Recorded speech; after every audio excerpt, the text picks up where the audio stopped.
5 young college adolescents leave the big city for a weekend getaway in the woods. One of our campers' brothers owns a cabin in the woods on the edge of town. Despite all the classic, treacherous warnings, a rundown gas station, the haggard attendant warning them of the dangers, they venture onward for a weekend of drinking, partying, and enjoying the pleasures of youth. If you think you know where the story is heading, you don't have a clue. This evening, for our campers, anything but formulaic. They will decide their fate, but the rest will be left to the gods. This is It Records. Thank you, everybody, for tuning in to the It Records podcast, you creatures of the night. I'm here, one of your many hosts. There's so many of us, but I'm one of them, and I'm Matt Johnson here over the internet highway. Joined with by... What is happening? Pete, I did not hear you, sorry. No, my connection or someone else's connection is really bad. So, like, your whole intro for me was just, like, robot noises. That's too bad. My best ones I've ever written, Pete. So, you're just going to have to go listen to the episode. Joke's on you, I don't ever do that. Uh-oh. What? No, I feel like there's a delay here. Is it just me? Is it my connection? I'm experiencing it as well. It's just me? No. Oh, it's not just me. I think Okay. we're all having internet issues. It's probably Skype, because Pete, are you Skype's a moving? piece Or of are you shit. like, just staring at the camera? Okay. I'm moving. Okay. I can hear... Now I could hear you the whole time, but you weren't I'm moving. a very still talker. I could throw my voice. You're Yeah, a exactly. ventriloquist in your free time. I can't make myself sound like I'm in a vase. That's really about it.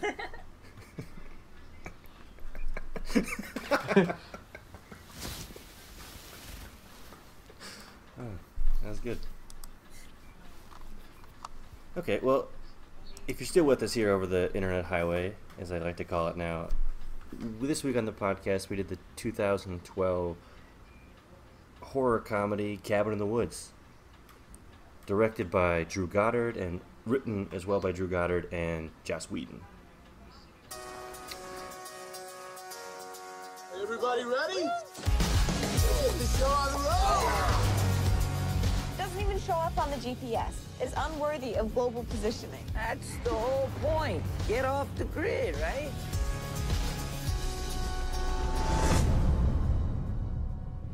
Hello? I'm thinking this thing doesn't take credit cards. Sign says closed. We're looking for, what's it called? Tillerman Road. Well, to get you there, getting back.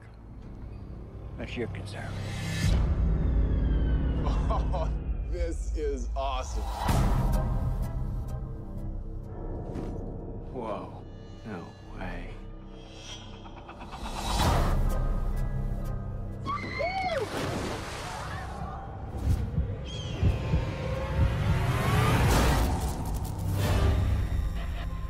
The lambs have passed to the gate. They are come to the killing floor. Let's get this party started! I seriously believe something weird is going on.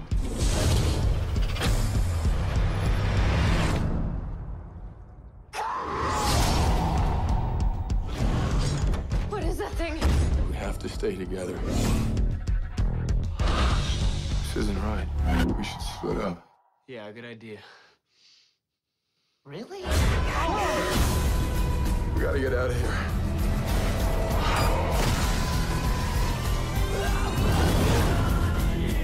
Somebody sent those things here to get us.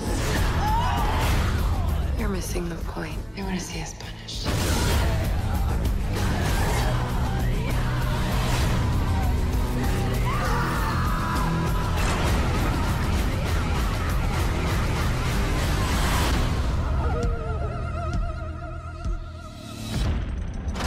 I think I can get it to go down. Do we want to go down?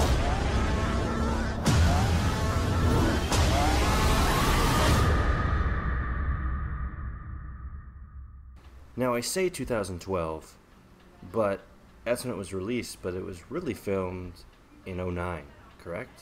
Oh, I forgot that. God, was it But you're filmed back then? Jesus. Well, I think it was originally filmed even before Chris Hemsworth had Thor fame. And it wasn't released because MGM was having financial problems. So they held on to it and didn't release it. And then, I believe Lionsgate, correct, released this film? So, yeah. And they had bought it. Yeah, Lionsgate picked it up in 2011 and premiered it at South by Southwest in 2012.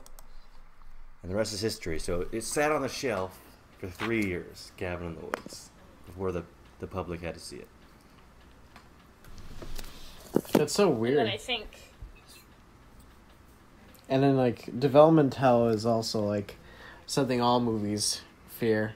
But, like, to have it, like, completely done and just sit on the shelf because of MGM basically being bankrupt. Still almost bankrupt, I think. Yeah. Mm-hmm. Like, just like, I think James Bond might save us this year. And then, like, 5 years later, it's like, oh, shit, we need to make another one. Reboot it. Reboot James Bond. Idris Elba. Yeah. Heavily rumored to be James Bond, which will be cool. Yeah. But for those of you who haven't seen Cabin in the Woods, it's hard to not spoil it with but essentially what the plot is what I described. It's your stereotypical movie where you have 5 teenagers. They're leaving town to go to a cabin in the woods, and shit hits the fan. For lack of spoilers, I will say that... Yeah? What's that? I was gonna say, it hits the fan. It does. Because it sort of follows that formulaic plot of your classic slasher film. Exactly. But then things start to change because as Goddard and Josh Whedon wrote this film together, it was a love-hate movie to revitalize the horror genre. Because they were tired of the formulaic slasher genre and wanted to spice it up a bit. Came up with Cabin in the Woods. Yeah, I think the filmmakers make it very clear in the beginning of which character is embodying which horror movie stereotype, and you're kind of just like, okay, like, we get it. But, you know, later on it's revealed that's all for a greater purpose that's being capitalized on, and I really appreciate it for that, you know, and that way it kind of makes it unlike every other horror movie that you've seen. Yeah, and that's a good point. They have those, like, 5 basic stereotypes that you see in every slasher, but the movie doesn't start with them. It starts with these 2 guys, and it looks like just a white shirt and a black tie and, like, a laboratory or some facility. And we have no idea who these people are. Some warehouse. We're talking about a failed 1998 experiment, Japan's failing, and then, boom, Cabin in the Woods, red titles come up. And then we get to our 5 stereotypes. So you know that something is going on in the background. Yeah. Which I thought was a clever touch. Because that really threw me when I first saw this movie. I went in opening weekend just wanting to see a horror movie. And I remember, like, when the movie started, and it was Richard Jenkins, which is one of the guys, and the other guy's name is Bradley Whitford. So West Wing, Billy Madison. I was gonna say, he's a bad, bad man. Yeah. Business ethics. But, yeah, they're in it, and I thought I was in the wrong movie. Because I was like, wait, I'm coming to go see Cabin in the Woods. This is the wrong movie. These guys were in the trailer. And that's exactly what the director was going for, I read. So I think they succeeded in that. Mm-hmm. Yeah, this movie does a lot with throwing you off. I was just going to say, for context, if you guys don't know who Drew Goddard is, or Josh Whedon, for example, Josh Whedon was the creative mind behind Buffy the Vampire Slayer and Angel, and so was Drew Goddard. They worked on that together in the past. So they worked together. If you like that show, Cabin in the Woods has kind of a similar feel, at least dialogue-wise. He has a certain flair to his dialogue. But I believe Drew Goddard was on Lost as well. Or Cloverfield. Was it Cloverfield? Yeah. He was with J.J. Abrams. I think it was Cloverfield he was a part of. Oh, J.J. Drew Goddard. And for all you Marvel fans out there, I believe Josh Whedon wrote the first Avengers, if I'm not mistaken. He did. He directed the first 2 movies. There you go. Yeah. Then he got hurt in the second one, and he's like, I'm not doing it anymore. I'm done. There's more to it than that, but Marvel was being an ass to him because Right. they're like, oh, we're going to take creative control. Drew Goddard was a producer on Lost. He's a Okay, yes, he wasn't Lost.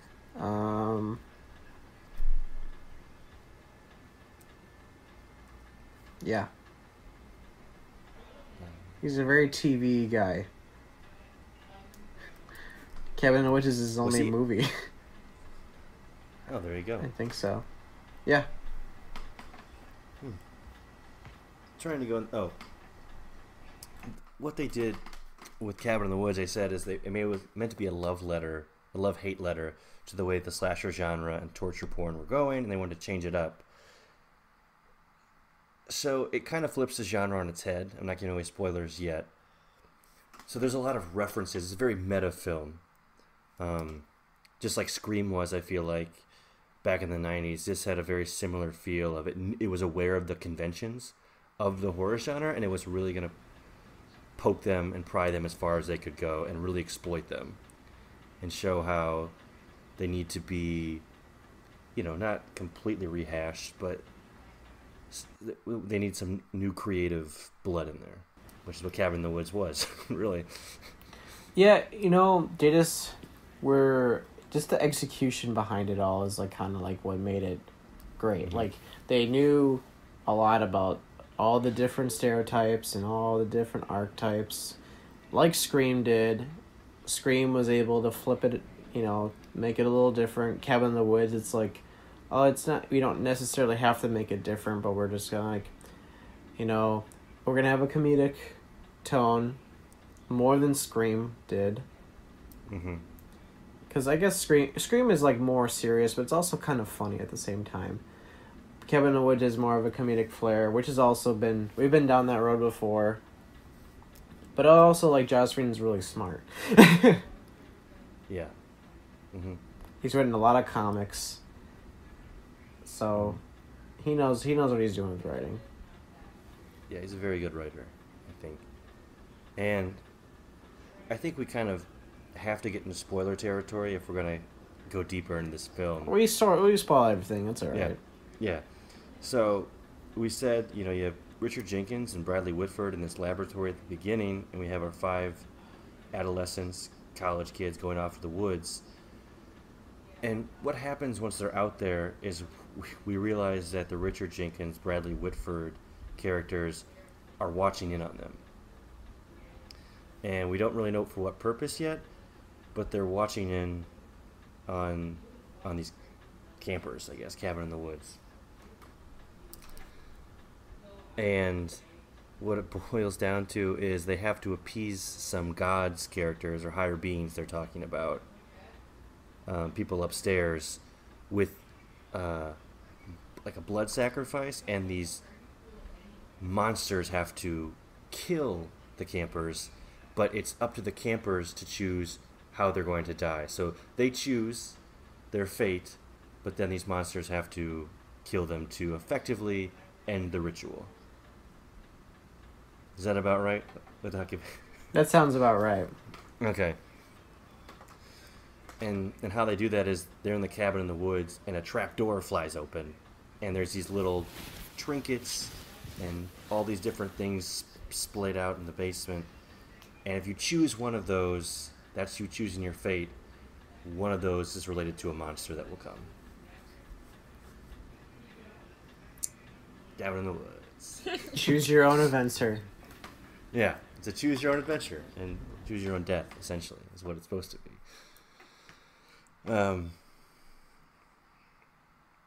But yeah, before we kind of get into the references of all the monsters, I wanted to bring up that trivia fact that I mentioned earlier to you guys.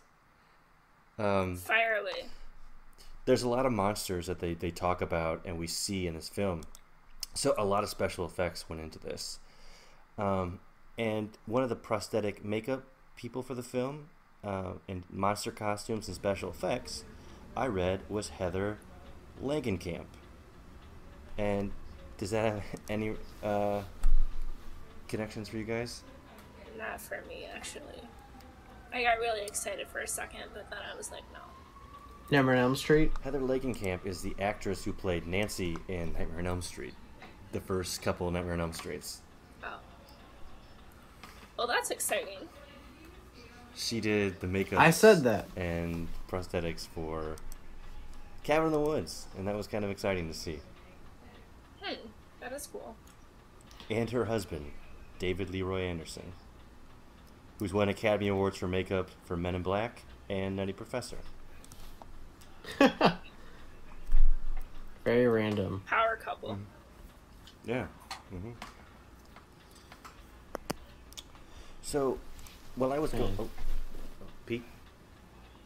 No, I was gonna just comment on my connection being shit again. Sorry, man. I lost you for a second and I got sad, so glad you're back.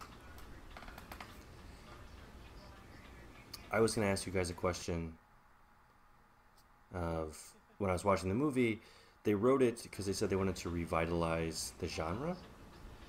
I was wondering if you thought that it did that, or if you thought maybe it's just a film that, you know, like people like us cinephiles, horror fans are going to really enjoy, but it might not have revitalized the horror genre in the way they intended. Felt like it was a step in the right direction, but I don't know if it single-handedly could overturn the whole stereotype thing. I don't know.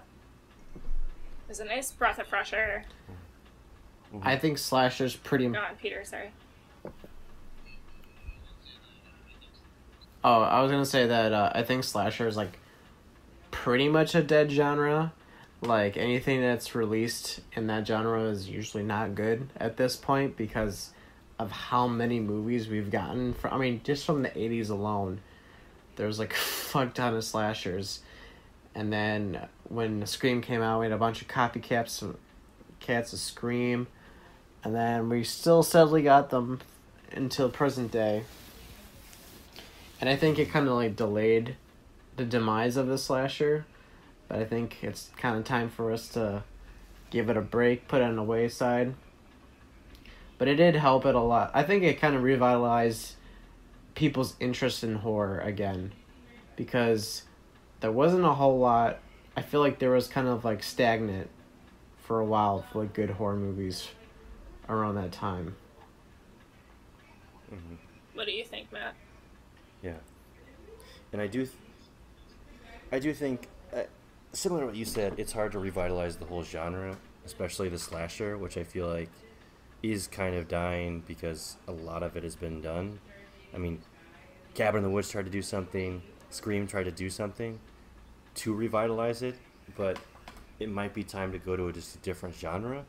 Like, I feel like what is more popular now is supernatural, paranormal, with like, you know, there was the Paranormal Activities, there was the Conjurings, like the Annabelles, like that sort of genre is what's popular right now, and maybe that's just the way we're drifting compared to the slasher genre.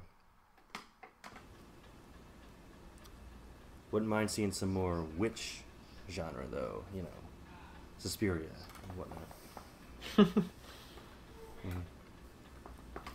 And then you always get that like one like indie horror film a year that does very well with the critics, but it's usually split between the fans and like Yeah. general audiences like just like The Witch like is a very like slow burn like movie that like super horror fans really like, but general audiences hate it. And like It Follows is like another one, The Babadook, kind of stuff like of that caliber. I feel like are critically acclaimed movies that general audiences don't really gravitate towards. Yeah, that's a good point. So, like, maybe Cabin in the Woods is trying to revitalize the genre, but there are still films that are doing something different and making good horror. They just don't have maybe that mass appeal, or I don't know quite what it is. They aren't getting to enough theaters, but.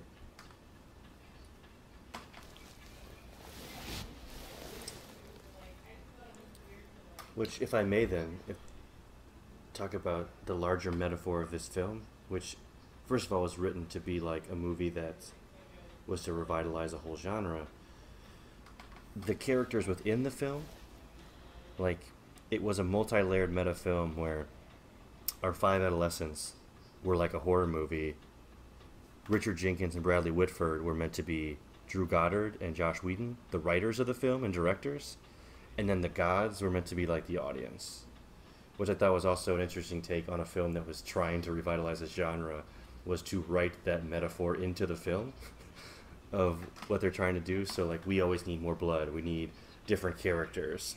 And we need to be appeased by these things. I get it now. And then Bradley Whitford and Richard Jenkins are these two guys who are, like, just messing around, like, oh, we got to do something. We got to appease them somehow. We'll stick to what we know. And then we were actually watching the movie that they were making, so I thought that was an interesting dynamic to write into the film. I never thought of it that way, but I like that. It does make another layer of meta-ness to it. I admit that escaped me too, but hearing it and then thinking about it, it makes a lot of sense. Mm-hmm. And so at the end, when the Virgin and the Fool are left, and spoilers, the gods basically rise up and smash the earth or whatever. It is basically them saying like they need to retool the genre, which is why they wrote it in the first place. Like, clearly we're not liking it, so start fresh. That's deep. How do you feel about that ending? Because like I remember, like a lot of people liking that movie, and then like a lot of people also saying that they hated the ending, and I was like, why? I like didn't understand. Like maybe it was just because it was kind of like it lackluster to people who need a lot of things explained to them. I don't know. That sounds a little mean to say, but I feel like dumber people want everything explained to them. No, I would back that up. Well, yeah, and I feel like it follows the trend of the theme of the movie, where the idea of the ending, if it follows the metaphor I was talking about, where they want to start fresh of the genre, they had to die like that to follow the theme of the movie. And people who might not have liked it typically like that formulaic slasher where it's the last girl at the end and she wins. Like, she would have defeated Sigourney Weaver and they would have saved the day or got away. That's not what Josh Whedon and Drew Goddard were trying to do. They were trying to say, we don't want this anymore. Like, we need to retool this, so it had to end that way. Yeah, it's really weird. It kind of brings to a point that I watched an interview today of William Friedkin talking about the director of Battle Royale. I can't remember his name right now. But the guy who directed Battle Royale was such like a old-fashioned like Japanese director who was like so experienced and experienced a lot of stuff in his life because he was like a kid in World War II and experienced all this terribleness in Japan. And then he was like saying like how cinema of Hollywood today is so formulaic now, because like he's like American audiences want something so clear cut, like everyone has to know who the good guy is and everyone has to know who the bad guy is, and that's why the comic book genre is so popular, because it has to be so clearly defined, and only comic book characters are like that. And this is like an old interview. Like this, I think this interview was like a couple years ago, I was like, damn, it's even more superhero than it is when he was talking about it. Yeah. That's interesting. It's really perceptive. Yeah, I liked I watched his interview and Quentin Tarantino's interview about the same director, and I liked Roland Friedkin's interview way more, because I like Quentin Tarantino's movies a lot, but I feel like he's really full of himself. And Roland Friedkin is just, like, probably really honest with himself because he's not as successful. Like, he's had just, like, a rocky road with movies and has made some great ones and made some stinkers that he's, like, able to be, like, more honest than how Quentin Tarantino was. Mm-hmm. Talking about how meta this film is, I think we'd be remiss if we didn't kind of banter back and forth on any references that we noticed to other horror films or other horror characters that they mentioned or we saw as one of the monsters. I mean, you got all of them. Like when they push the oh shit button, literally fucking everyone and their mom comes out of that fucking their whatever they're held in. I mean, you got like a pinhead, you got like a werewolf, you got like a clown, you got literally anything. Mm-hmm. I got the that freeze frame of the board up here. You don't mind it. You got the werewolf.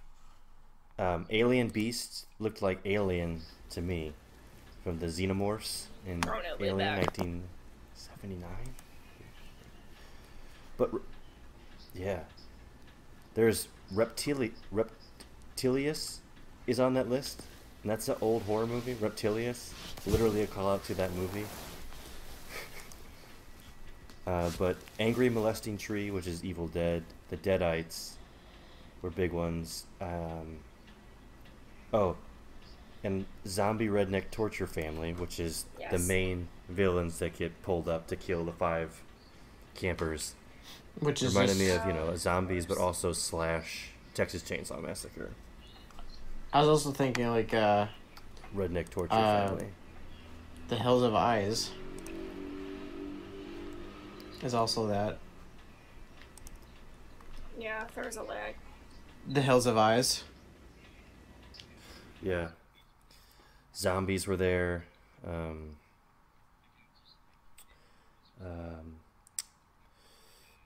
I got just like it. This was the Redneck Torture Family guy, Buckner, I think his last name was. But when he came out of the lake, it just reminded me of a shot from Friday the 13th.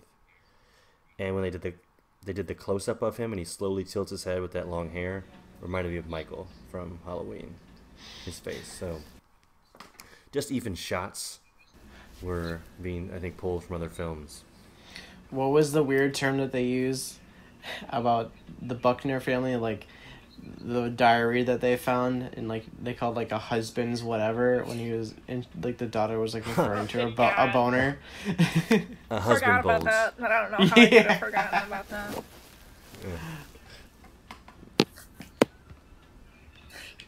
Yeah.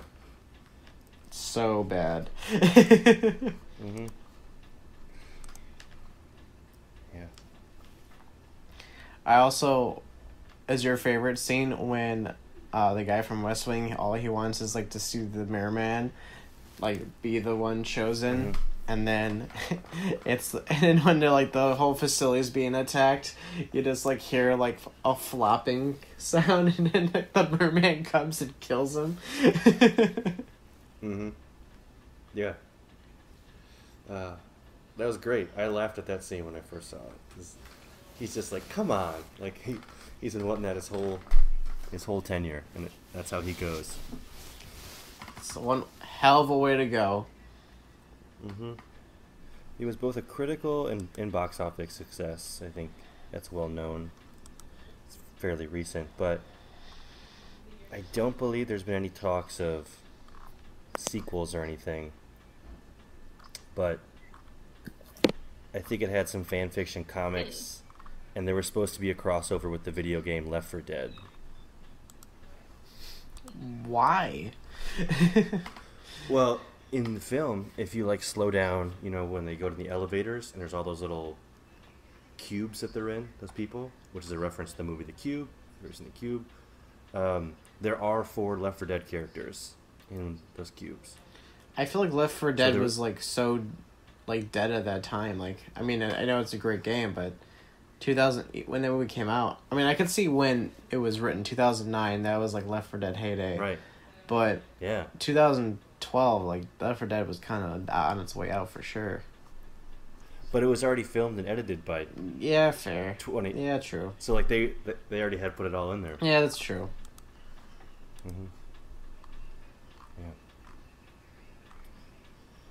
And it won several awards. Nothing like the Oscars, but a lot of the awards won best screenplay and best makeup.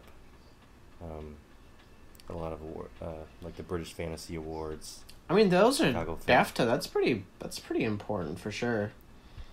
Mm-hmm. San Diego Films Critic, it won best screenplay. So it's recognized as a critically, and I mean, people went and saw it. I think it made double its budget. Yeah, it's a very enjoyable movie. This is definitely way more accessible than other movies we've done because of the mass appeal behind it. Because it like makes fun of like horror, but also is like good at being horror. Kind of has like the best of both worlds situations. You know, Hannah Montana. You know what I mean?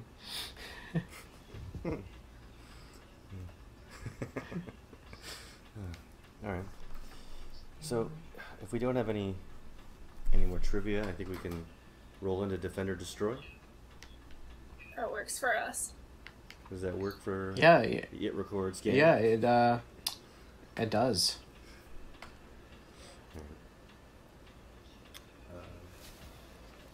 I'll start. I defend Cabin in the Woods. As Pete even kind of mentioned, it's one hell of a ride. Like, you won't expect what's going to happen. We kind of spoiled it, but like going into it, you're kind of just expecting, you know, a formulaic slasher of people going in the woods, and it takes you on this whole other adventure that is refreshing and it's fun, and you're laughing the whole time because it's kind of poking fun at the conventions, but it's also scary and bloody at times, which holds true to that, you know, torture porn genre they were going for.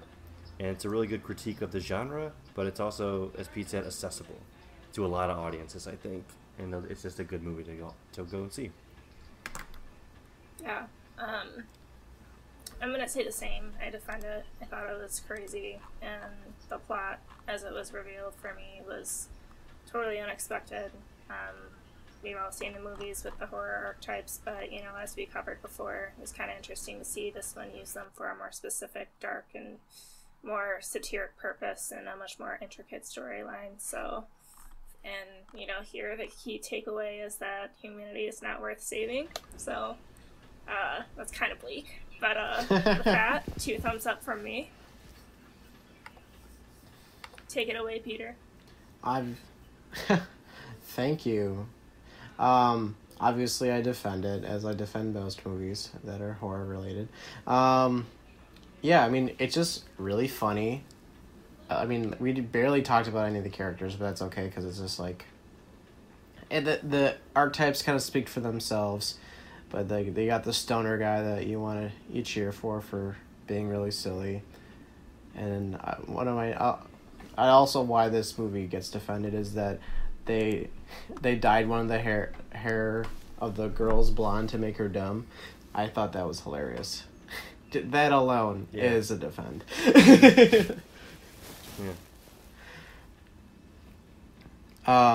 Yeah, I mean, I don't know what else I can really say. Just that it's fucking great. Well, I guess that concludes this week of the It Records podcast.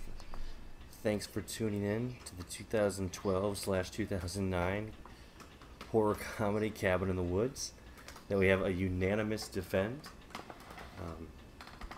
Until next time, you know, we are on Facebook, Twitter, a website. We are on the internet now. you can talk to us, and we will respond. So let us know what you're thinking, and we'd love to hear from you if you want us to do another mini episode or you have a movie in mind you want us to discuss. But until then, I'm Matt Johnson, and I remain in the shadows. That was one hell of a dramatic pause right there. What makes it even more dramatic is that your screen for me is frozen. So I just been going off your sound of your voice and not your moving lips. Oh, it's not frozen. That's just me. Yeah. I'm not moving. You've been very still for about. I'm for very about tense. 20 minutes I can't feel now. it all, so I don't really know. That's how spooky it is. This movie's so scary. It's taken away the internet highway. That, you know, because fucking what's it called is gone. You know, net neutrality or whatever. I don't know. And that's all from me.